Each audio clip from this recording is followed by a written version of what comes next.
first राउन्डआ थांबाय first राउन्डआव जोङो इउपिपिएल दलनिख्रुइ 90टा भटआव बांसिन मोननानै दोङो फार्स्ट राउन्ड बे आरो उननि राउन्डआव मा जायो बेखौ जों नुसिगोन दा मोजां जायखिजाया जोङो जेरावबो बारिदों आरो भटआ देरहानोथ' गेलेदों इबार जेननायाव गैया इबार देरहागोन आसाबादि गभर्नमेन्टआव फैनो थाखाय नाजादों बयबो कर्मीफोरा 5 बोसोर जिहेतु जों बिरोधि हिसाबै दंमोन खामानि मावदों ग्रासरुट लेभेलाव बे हिसाबै आसा खालामदों जोङो सरकाराव फैनो हागोन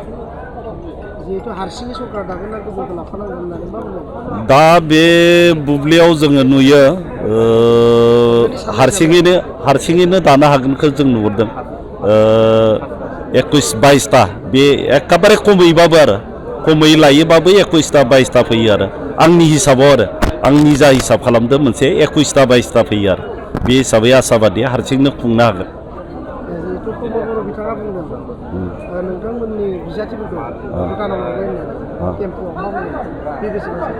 टेम्पु माने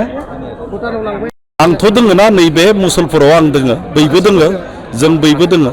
रावबो थाङाखै जोंनिफ्राय ओरैनो सोरबा बांसावनो हायो रावबो सासेबो बिजाथि जेरावबो थाङाखै मुसलपुरनि बाहेराव दा नैबे काउन्टिं सिङावनो दोङो जों बयबो दा आरो नैबे हलाव दोङो रावबो थाङाखै दा बिदि मोनदों मोननायनि थाखायनोथ' जोङो बांसिन भट मोनदों फार्स्ट राउन्डआव जोङो मालाय दलनिख्रुइ इउपिपिएल दलनिख्रुइ जोङो